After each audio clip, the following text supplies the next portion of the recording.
बिस्मिल्लाहिर्रहमानिर्रहीम। आज हमारा टॉपिक बड़ा इंपॉर्टेंट है और बड़ा डिफिकल्ट टॉपिक है हमारा।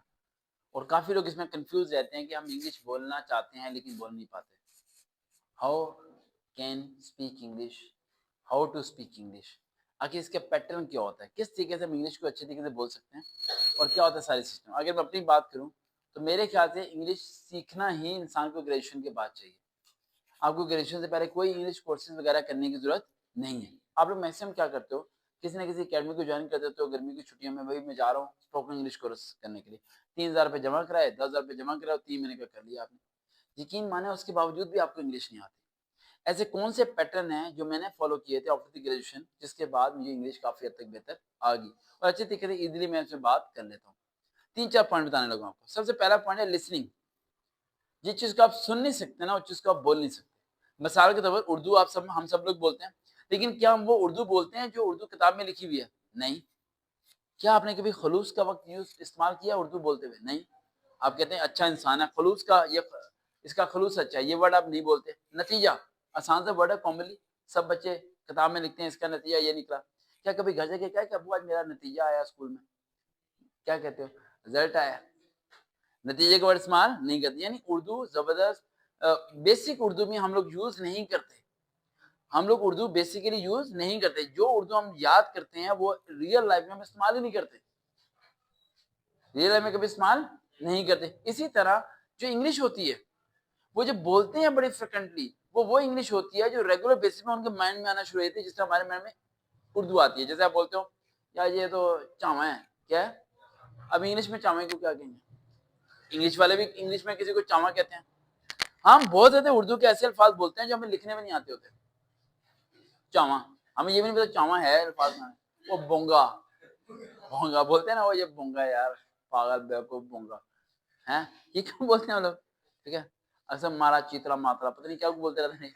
तो अजीब जैसे नाम बोलते हैं, ठीक है, माजा छाता कोई भी नाम बोलते रहते हैं, वो हम बोलते रहते हैं। वो एक्चुअली उर्दू उर्दू के पार्ट्स नहीं होते, लेकिन उसके हम तोड़ मरोड़ के अल्फाज को बदल के हम बोलना शुरू कर देते हैं।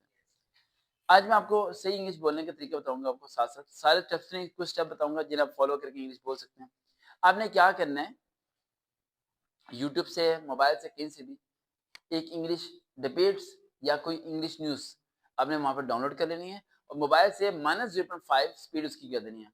How are you, I am fine, इतना स्लो चले वीडियो। आपने जो सुनना है वो आपने लिखना है। क्या करना है? लिखना है। ये काम आपने करना है सिर्फ 10 से 20 दिन, यानी 20 दिन आप लगा लें। 20 दिन आपने बोलनी नहीं है इंग्लिश, इंग्लिश बोलनी नहीं है, सुनना है और लिखना है, सुनना है और लिखना है, सुनना लिखना। आपके माइंड में चीजें बैठना शुरू हो जाएंगी, खुद ब खुद बैठना शुरू हो जाएगी। मैं जो ट्रिक बता रहा हूँ ये मैंने फॉलो किया था, आप फॉलो करें। ये ट्रिक मैंने जहाँ से सीखे थे, हज़ारों रुपया देके सीखा था, आपको सिखा रहा हूँ ताकि आप लोग इसे फॉलो कर सकें। समझे? सुनना है और लिखना है, सुनना है लिखना है। फिर आपने उसकी स्पीड कर देनी 1 नॉर्मल, सुनना है लिखना है। फिर करनी है 1.5 स्पीड और थे, सुनना है लिखना है 2x। अगर 2x पे इंग्लिश सुननी और लिखनी आपको आ गई, समझो इंग्लिश बोलने भी आ जाएगी। उर्दू हम जितना भी तेज बोले समझ आती है ना, क्योंकि हमारे ईयर्स को उर्दू को एक्सेप्टेंस की आदत हो गई है। फटाफट उर्दू जैसे ही बोली जाए हमारे कॉन्सेप्ट कहते हैं फलाने में ये बोला, उसने हमें ये बोला, उसने हमें ये बोला। लेकिन इंग्लिश पे हमें फोकस करना पड़ता है। क्या करना पड़ता है? फोकस करना पड़ता है, फिर जाके समझ आती है कि वो बंदा क्या बोल रहा है। अगर हमारा फोकस जरा भी डाइवर्ट हो, नहीं आएगा। आप अपना काम कर रहे हो, उर्दू में क्या कहते हैं, पागल, ओए पागल क्यों कहा? अब फोकस समझ आएगा, समझिए बात। जब तक उर्दू में यही है ना, हमारे ब्रेन एकदम एक्टिव हो जाता है, लेकिन इंग्लिश में ऐसे एक्टिव नहीं होता। पहला पॉइंट समझ आ गया? सुनना है लिखना है, सुनना है लिखना है, 2x स्पीड तक पहुंचना है। यूट्यूब की 2x स्पीड पे जाके आपने सुनना है लिखना है। ये अगर कर लिया तो आपका स्टेप 1 कंप्लीट हो गया। स्टेप नंबर 2 सिंपल स्टेप है। स्टेप नंबर 2 ये है कि जो सुना था वो लिखा था, वो वर्ड्स वोकैबुलरी है आपकी। क्या है? अगर एक वर्ड की आपको इंग्लिश ही नहीं आती तो आप उसे बोल नहीं सकते। आ करोगे, आपको हर वर्ड की इंग्लिश चाहिए जिसके बारे में पता हो, और वो वर्ड की इंग्लिश पता होगी जो वर्ड आप इस्तेमाल करेंगे।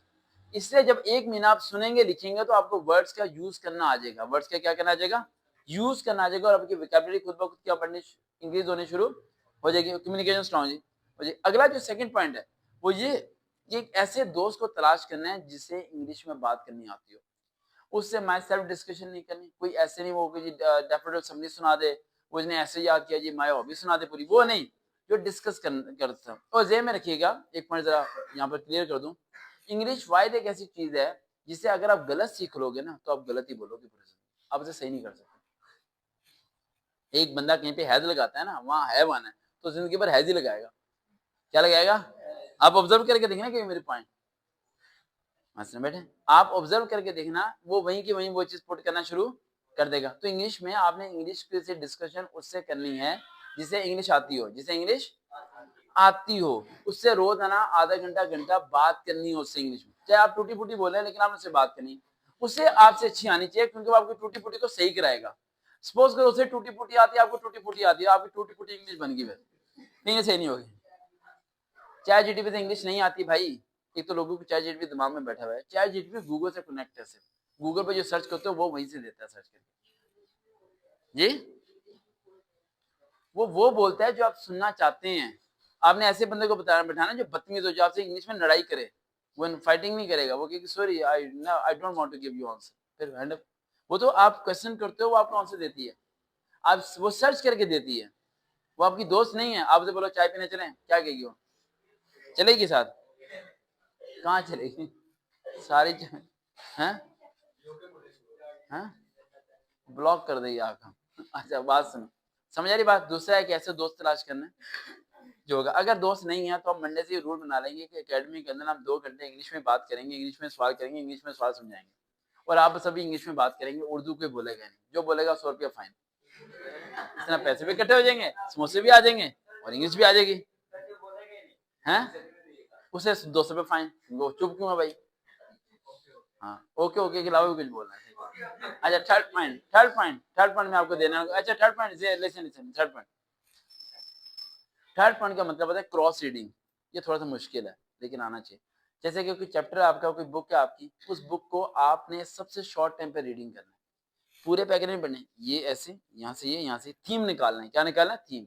अगर आपको एक पैराग्राफ का थीम निकालना है जल्द से जल्द आ गया तो आपका स्टेप नंबर 3 क्लियर हो गया। 5 स्टेप है। स्टेप 1 मैंने क्या, आपको स्लो मोशन में चलना है, फास्ट लिसनिंग करनी है, लिखना है। स्टेप 2 दोस्त तलाश करना है, कम्युनिकेशन करनी है रेगुलर बेसिस पे। स्टेप 3 क्या बताया मैंने आपको, बुक्स में से कोई चैप्टर जो आपने पहले ना पढ़ा हो उसे शॉर्ट टाइम पे आपने पढ़ना है, जितना शॉर्ट में आप पढ़ सकते हैं, और उसका थीम निकालना है कि यार इस कहानी में ये हुआ, लव छोड़ लाइनें छोड़ छोड़ के ना मतलब निकालना इसके, ये हुआ तो वो हुआ। समझ आ गया? ये 3 स्टेप करने के बाद बाकी जो 2 लास्ट स्टेप है वो मैं बाद में बताऊंगा। जिससे ये स्टेप्स आ जाए वो आइल्स भी पास कर सकता है। अगर आप जाना चाहते हो ऑस्ट्रेलिया, इंग्लैंड वगैरह, ठीक है, तो वहां पर आइल्स चलता है, और अगर आप अमेरिका वगैरह जाना चाहते हो, कनाडा जाना चाहते हो, तो वहाँ टोफल चलता है। तो इन दोनों में अगर आपका जो बैंड है, ठीक है, BND बैंड, बैंड जो होता है टोटल इनका बैंड जो होता है 8 होता है। कितना होता है? 8। 8 में से आप 6 से प्लस ले लेते हो तो आपको स्कॉलरशिप मिल जाता है। आप आधे से आधे पैसों में ऑस्ट्रेलिया वगैरह या अमेरिका वगैरह आप स्टडी करने के लिए जा सकते हो, स्टडी वीजा पे आफ्टर दी ग्रेजुएशन की बुनियाद पर। तो ये आपके लिए बहुत ज़्यादा बेनिफिशियल है। इसे आप प्रैक्टिस करें, साथ साथ सब टाइटल मूवीज देखें, ठीक है, मूवीज पे सब टाइटल देखना है, नीचे इंग्लिश जो लिखी होती है, ताकि उसे आपने याद करना है। मूवी ना पूरी फिल्म देख रहे हैं, सर कह रहे हैं इंग्लिश सीखें, फिल्म पूरी देखें। समझ आई? इसे फॉलो करेंगे आपको इंशाल्लाह आ जाएगी। और नीचे कमेंट कीजिएगा ताकि बाकी 2 पार्ट्स पे अगली वीडियो बना सकें। देखते हैं चैनल सर्वकार विद रियल मोटिवेशन। दोबारा मुलाकात होगी। अल्लाह।